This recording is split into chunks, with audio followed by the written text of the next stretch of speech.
Standard 7, Subject Science. Today, boys, I'm going to teach you Chapter 11, Cell Structure and Microorganisms.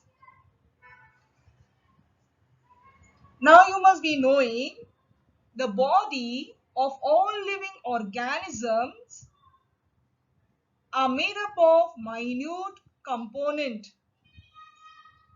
And those minute components are called cell. And the number of cells are different and specific for every living organism. So, on your textbook, page number 71, they have asked a question. What is the name of the minute component of which the body of a living organism is made? So the answer is the minute component is the cell. So today, boys, I'm going to teach you the cell structure and the microorganism, where you will be learning the useful microorganism, harmful microorganism, and the pathogens which are responsible for producing diseases.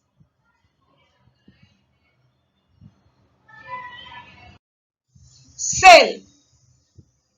Cell is the fundamental structural and functional unit of living organism. That is the definition of a cell. Now, fundamental. Why the cell is the fundamental? Because it's a small thing. Cell is a very small, and also it is very important. So that's why cell is the fundamental. Structural, because cell forms the basis of the structure and function of all the living organisms, because it is only with the help of cells that living organisms carry out their different life processes. So just like a book, in the beginning, a book is formed first with the alphabets. When alphabets come together, it forms the words. When the words come together, it forms sentences. When sentences come together, it forms a paragraph. And from the paragraph, it forms a chapters. And then finally, you get the book. So the book is a final stage. Same way over here, cell. Cell is been compared to the alphabet. When our cells come together, it forms a tissue. So group of cells forms tissue. When the tissues come together, it forms the organ. And when all the organs come together, it forms organ system.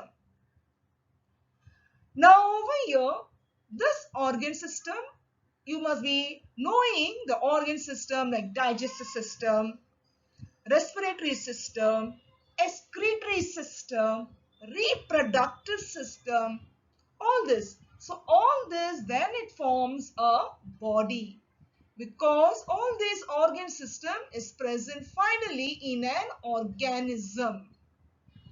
So all this organ system, organ, tissues, they are finally formed from where? From the cells. So it is only with the help of cells that living organisms carry out their different life processes. Now, where do the life processes of unicellular organism takes place? It takes place in the saying, like life processes, you will be wondering what it is. Like digestion, excretion, all this takes place in a single cell. So unicellular organisms are like amoeba, paramecium. So it has been said the life processes of unicellular organism takes place only in a single cell. And examples are amoeba, paramecium, euglena. All these are the examples.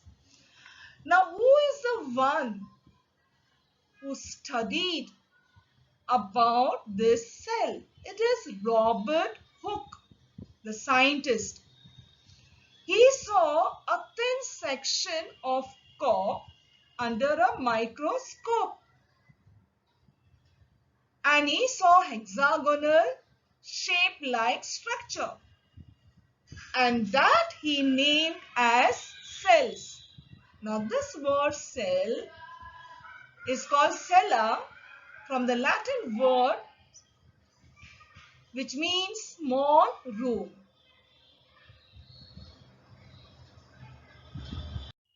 Measurement and observation of cells. Anton van Leeuwenhoek, he first constructed the microscope, and for the first time he observed or he has seen live bacterial and protozoan cells under the compound microscope. Protozoans, they are the first formed animals, like for example amoeba. Then the cells are minute in size, so it can be seen only with a compound microscope. So you have the pic of the compound microscope seen on the slide. Now if you see, there is an eyepiece on the left hand side on top. Why the name is given eyepiece? Because you see with the help of your eyes. And the object what you want to observe, it is kept on the stand, that is on the condenser. You can see that on top of that. And above that, there is the objective lens.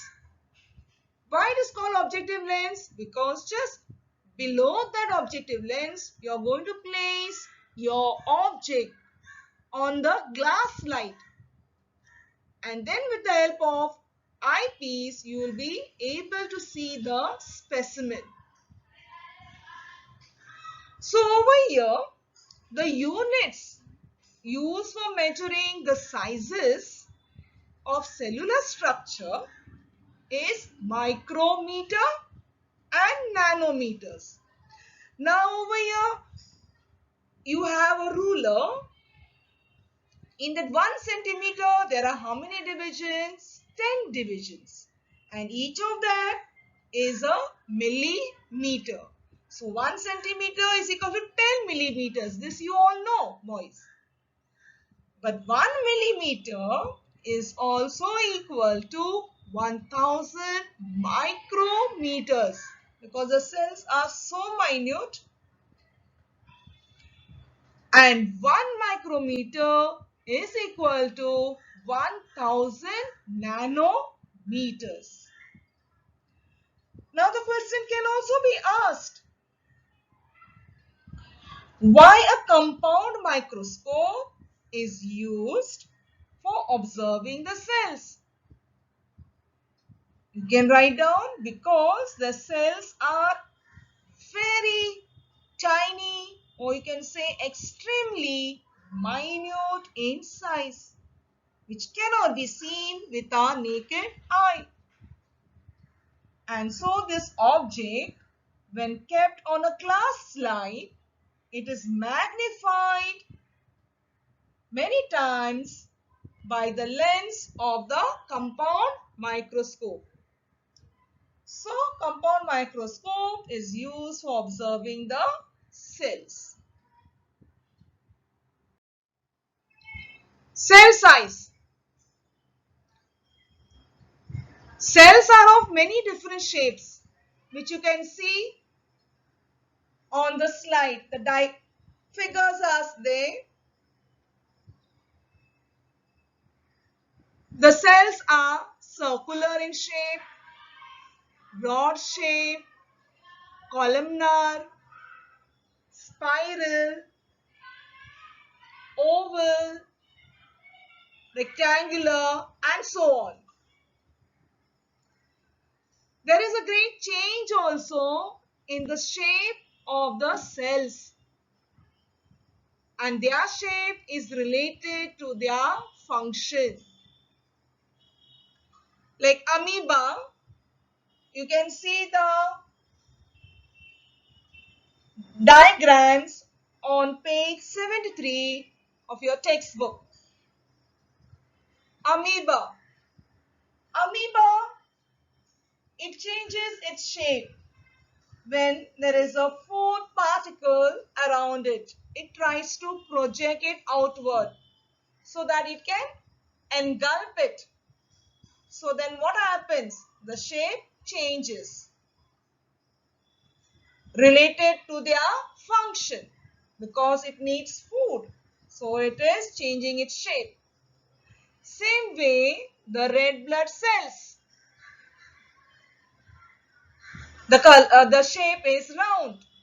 Surface cells. They are present below the skin, epidermal layer.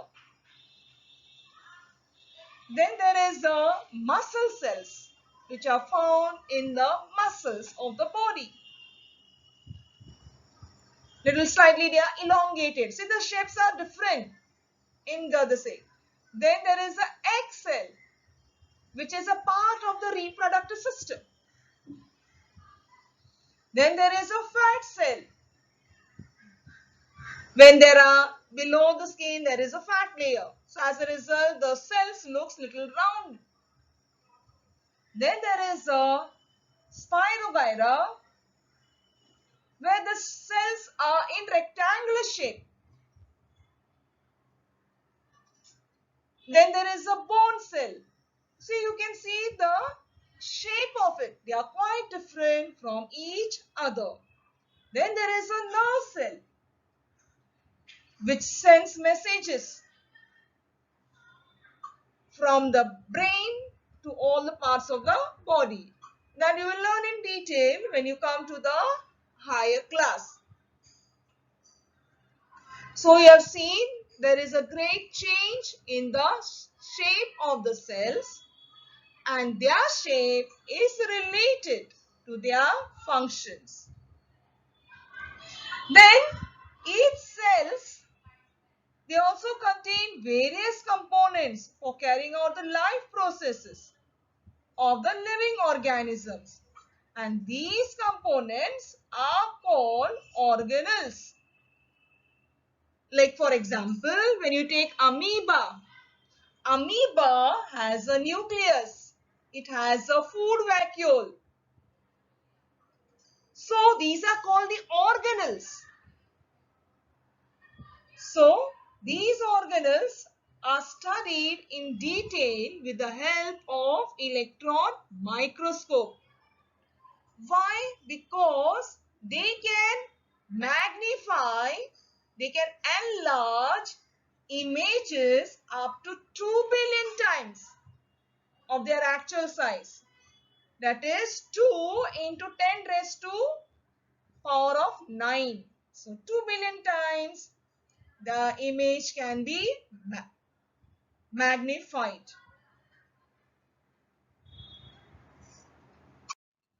There are two main types of cells, plant cell and animal cell.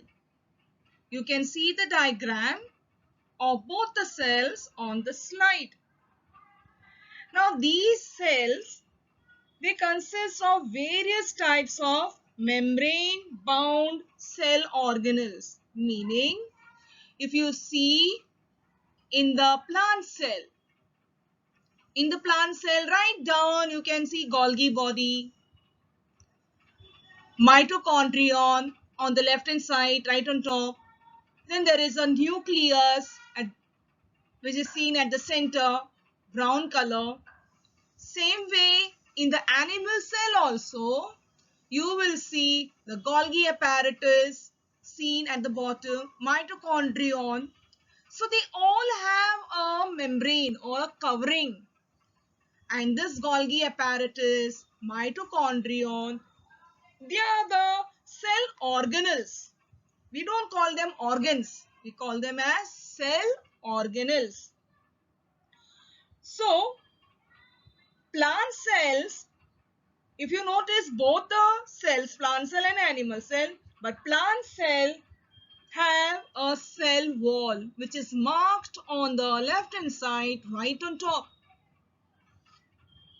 which gives shape to the plant cell, whereas that same cell wall is absent in animal cell. So, in animal cell, the outermost covering is the cell membrane, seen on the right hand side of the animal cell below, from the bottom, second one. Either it is called as a cell membrane, or it can be also be called as plasma membrane. So you have seen over here, in plant cell, cell wall is present. In animal cell, cell wall is absent. So the outermost covering is a cell membrane or the plasma membrane. But all this plant cell and animal cell, they are the eukaryotic. Why they are called as eukaryotic cell? Because both of them, they have a well-defined nucleus with a nuclear membrane. Whereas in the prokaryotic cells like algae, fungi, they do not have a well-defined nucleus. Whereas both the plant cell and animal cells, they are the eukaryotic cells, and their ribosomes inside it are big, are large. Whereas in prokaryotic cells, the ribosomes are small. So this is the difference between prokaryotic cells and the eukaryotic cells. But over here in the diagram, the plant cell and the animal cell are the eukaryotic cells. The cell has four main parts. The four main parts are the cell wall, plasma membrane, or it is called as a cell membrane. Third is the cytoplasm.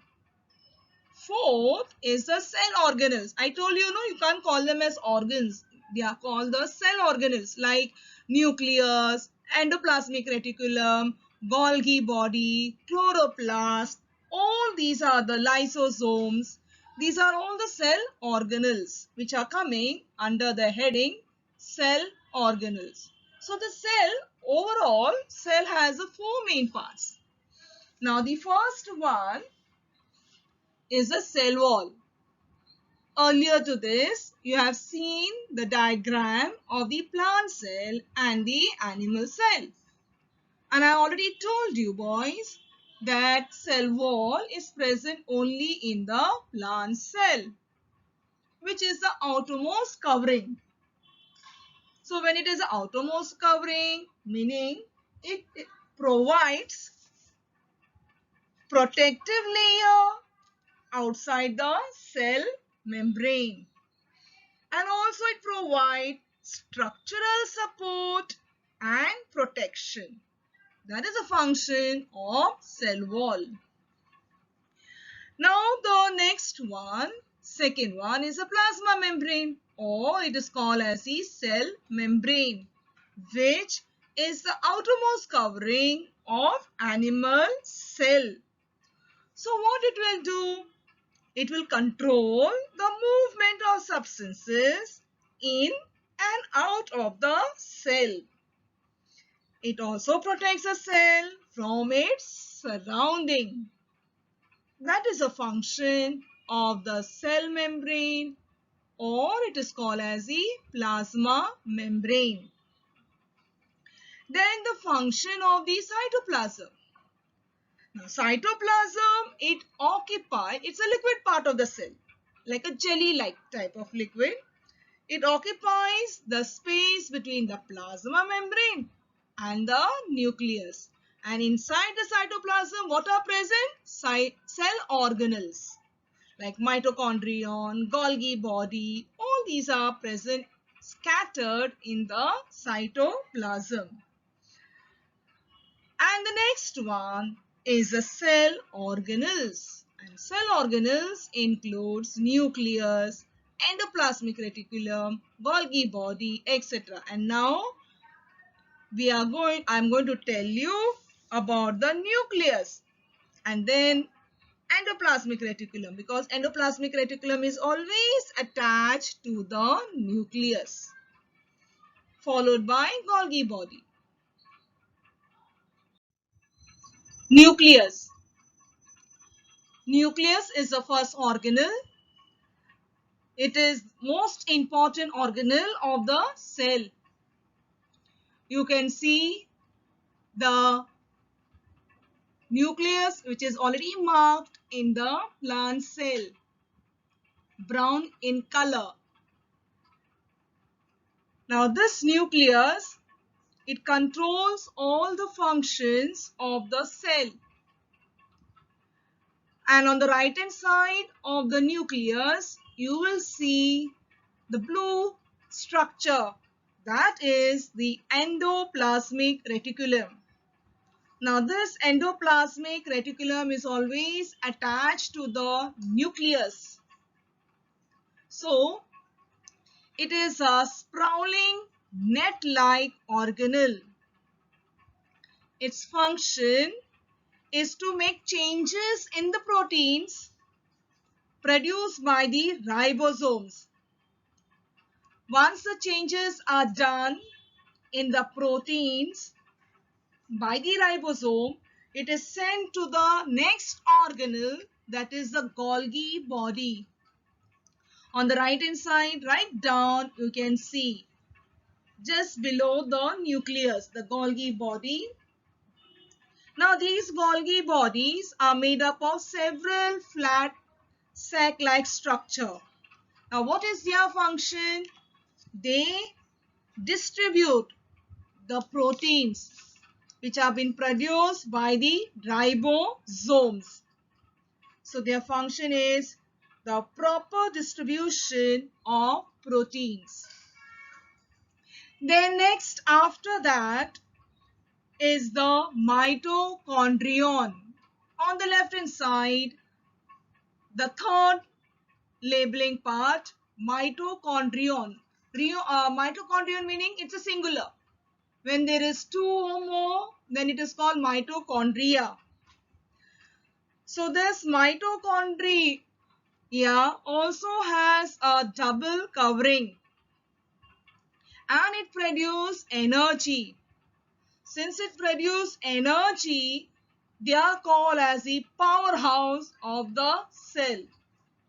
And actually that energy is being stored in the form of ATP. When you come in the 8th standard, there you will learn. They oxidize the carbohydrates and fats and they produce the energy which is given out in the form of ATP, that is adenosine triphosphate. But it is not mentioned over here. Just remember, mitochondria produce energy. So they are called as the powerhouse of the cell. Then comes the chloroplast. They are the plastids, you can call it, because they have the color, they have the green pigment, that is the chlorophyll. So they carry out, naturally when chlorophyll is present in the chloroplast of the plant cell, they carry out the function of photosynthesis. Then after that is the vacuole. You can see the vacuole right on top. It occupies the most part of the cell, plant cell over there. So it has a big, large vacuole. So the vacuole in the plant cell is very big, whereas in the animal cell, vacuole is very small. So what is the function of the vacuole? It throws out the waste products of the cell. Vacuoles in animal cells are small, whereas there is only one large vacuole in a plant cell. On page number 74, use your brain power. The first question asked, how do the cells acquire definite shape? So the cells acquire definite shape due to their cell wall and plasma membrane. Cell wall in the case of plant cell and plasma membrane in the case of animal cell. How are cells protected? The plasma membrane does not allow unwanted substances to enter in the cell. That is in the case of animal cell. Whereas in the plant cell, the cell wall protects the cells. In this way, the cells are protected. Now, what are the needs of the cells? Third question. Cell needs oxygen, nutrients, and water. Now, they have asked a question. What is meant by microorganism? So, the organisms which cannot be seen with our naked eyes but can only be seen under a microscope are called microorganisms. Then they have also asked, categorize the following organism into two groups according to the size. So over there, amoeba, paramecium, euglena are the microscopic in size, very small they are. Whereas snail, elephant, pigeon and worms are bigger animals that can be seen with naked eye. Now already I told you what is a microorganism. Now the occurrence, where it has been seen. It is present all around us in the air, water, soil, that is mud, food, sewage, garbage, as well as the bodies of plants and animals, including the human beings.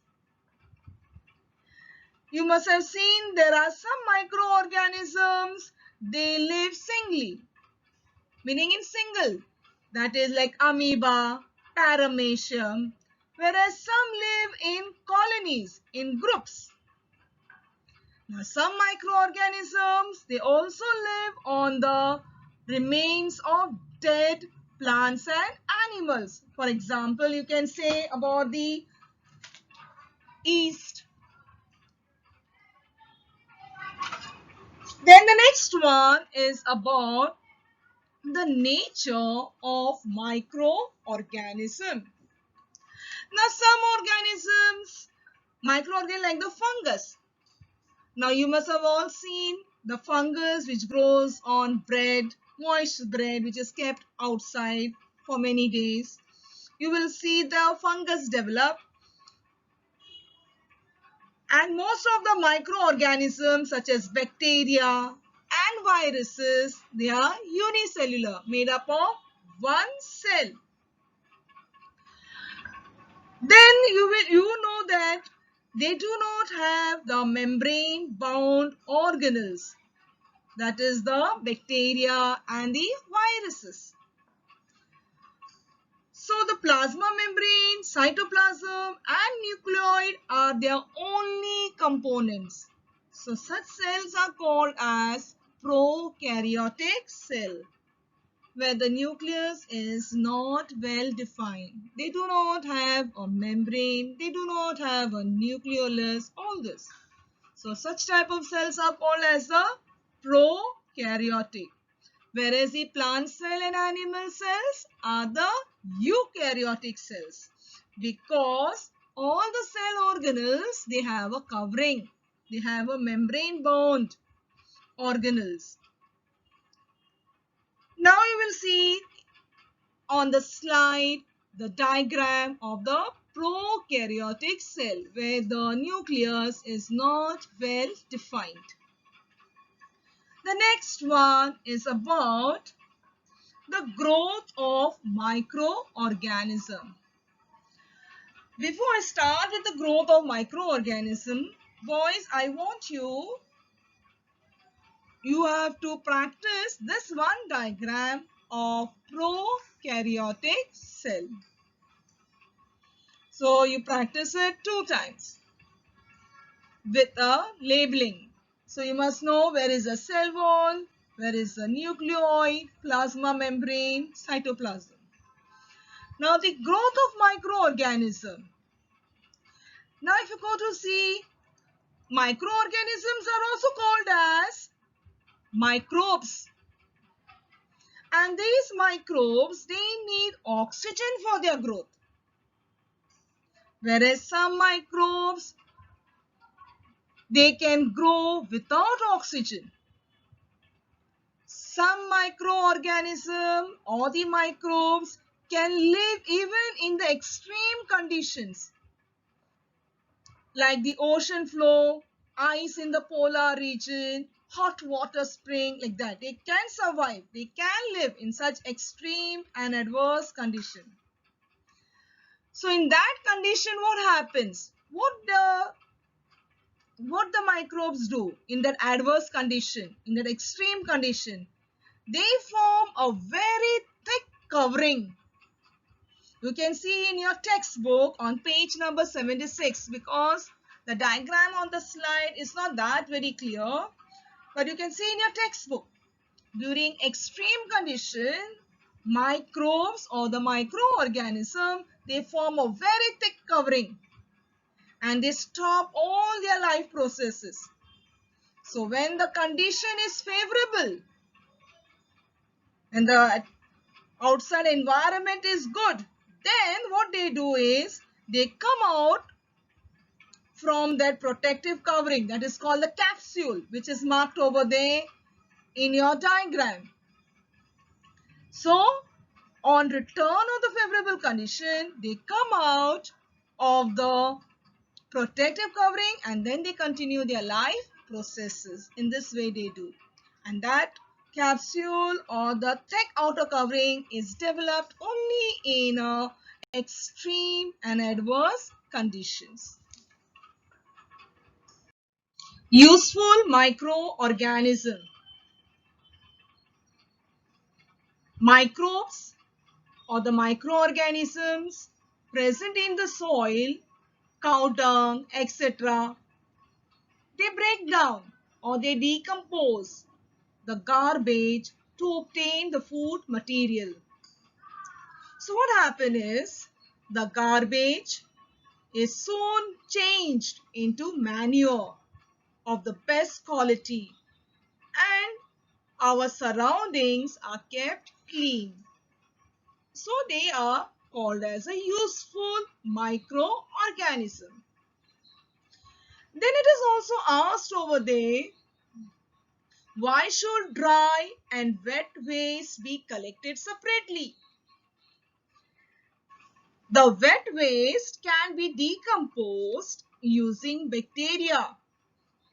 So this type of waste is called biodegradable because they can be split up or broken down with the help of bacteria. Whereas the dry waste is not biodegradable. It remains unchanged for a very long time. The waste like plastic, they cause harmful effects in the surrounding. So we can separate dry and wet waste. Decomposition of the wet waste can make good fertilizers, whereas dry waste can be sold to the scrap dealers. Then the next one is some microorganism present in the root nodules of leguminous plant. So in that case, they convert, that means the bacteria which are present in the root nodules of leguminous plants, they change the atmospheric nitrogen into compounds. And these nitrogenous compounds, they help to increase the fertility of the soil and thereby the protein value of the pulses are grown in that soil.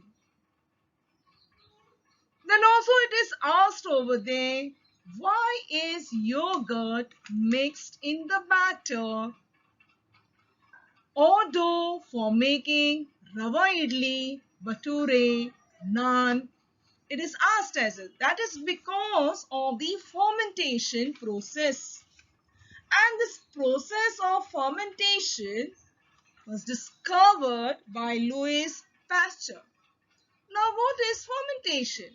It's a chemical process of changing one type of carbon compound into another type of carbon compound with the help of microorganism. Is called fermentation. Now, why is yogurt mixed in the batter of or dough for making rava idli? Because yogurt is nothing but a curd. Curd contains useful bacteria. So they cause fermentation in the batter or dough if you add properly in a proper proportion. Then what happens is the heat, carbon dioxide and other gases are produced. So it helps the flour to rise. The vitamin content also increases and the preparation becomes tasty and light. So that's why yogurt or curd is mixed in the batter or the dough. Then the question is asked, how do preparation like yogurt, idli, dosa becomes easy to digest? How it becomes? Because these are made from the batter that is fermented. And that yogurt is also set with the help of useful bacteria which carry out the fermentation.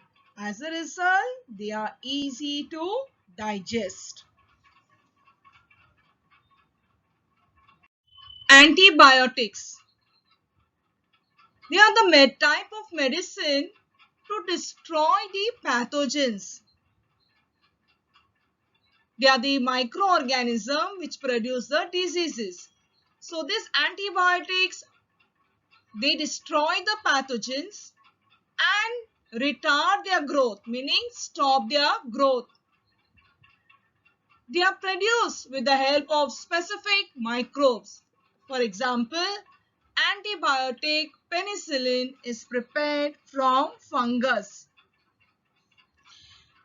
Then also the diseases like tuberculosis, typhoid.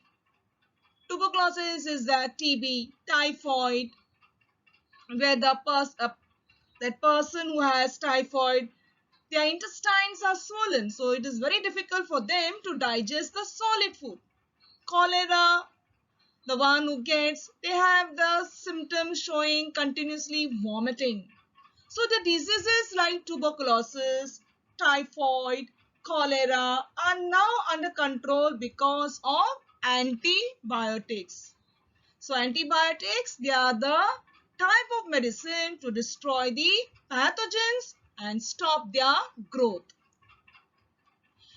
Even the plant diseases are also controlled with the help of antibiotics. So antibiotics are useful for curing certain diseases, but they can be harmful if used without consulting a physician, without consulting a doctor. Hence, a course of antibiotics should be completed strictly following the doctor's prescription. Sometimes they tell you, take this antibiotics for 5 days. That way.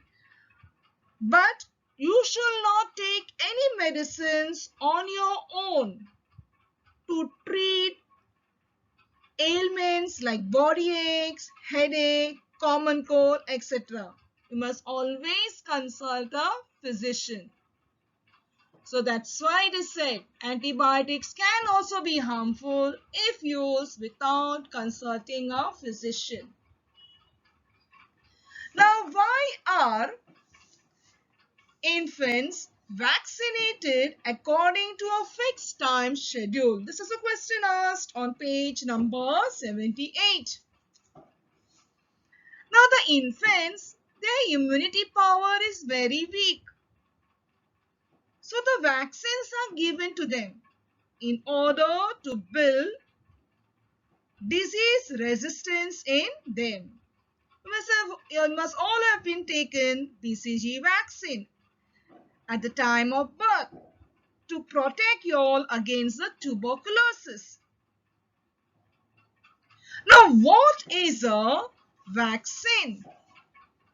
Vaccine is a live microorganism which is weak but in a very small amount and is injected into a person. Why? Because antibodies are produced against that microorganism. Now, microbes or microorganisms, they are also used in the process like tanning of skin, meaning in the preparation of leather, production of ropes, etc. Some microbes, they are used to clear the layer of oil floating on the surface of the ocean or a lake due to the spill or due to the leakage. Then farm waste, human urine and feces, wet garbage, they are collected and they are used in a biogas plant. You can see the diagram of the biogas plant right on the right hand side. And it is used to produce the biogas and fertilizers. Harmful microorganisms. Food poisoning. When some microbes grow in food, they produce the toxic compound, and that toxic compound is called enterotoxins, which makes the food poisonous. And if that spoiled food is taken in or consumed, it results into vomiting and loose motion. So you must always take care of the food. You must always eat fresh and covered food. Drink clean and boiled water. See that the surrounding is kept clean. And also cover your mouth and nose while coughing and sneezing. Now, the question is also asked on page number 79. How will you know that foodstuff is spoiled? When the food is kept for a long time, it allows the growth of bacteria and fungi. So you will get a typical smell. And also the food will taste sour due to the presence of the toxic compound. And that toxic compound is called enterotoxins.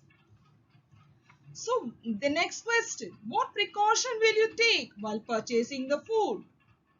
We will all, now most of all your parents, when they purchase the food, they always see the expiry date, and it is a must. You must see the expiry date. If the food is kept for a long period of time, it may allow the growth of many microbes which can cause disease or food poisoning. Then also the question is asked, why do food poisoning incidents occur during marriage or other community feast? During marriage feast, food is prepared in a very large quantity and the food may not be washed properly, or if it is cooked with the water contaminated with sewage or dirt which has many diseases causing microbes, or the people handling the food may be having dirty hands. That could be the reason. Also, the utensils used for cooking and storing food may be dirty, and as a result it might produce the microbes. So consuming this type of food is responsible for food poisoning. Pathogens. They are the disease producing microorganism. If the contaminated food or water is consumed, then the diseases like typhoid, cholera, gastro, etc. are seen in human beings. Pathogens are released or set free in the air when a person having an infection of the respiratory tract sneezes or cough. Microbes cause diseases like malaria, dengue, chikungunya, Zika fever, etc. by gaining the entry into human body through the bite of a female mosquito. So I hope you have understood, boys, this topic, that is the cell structure and microorganism. On the very same day only, I'll be sending you the notes. See that you write it down in your notebook.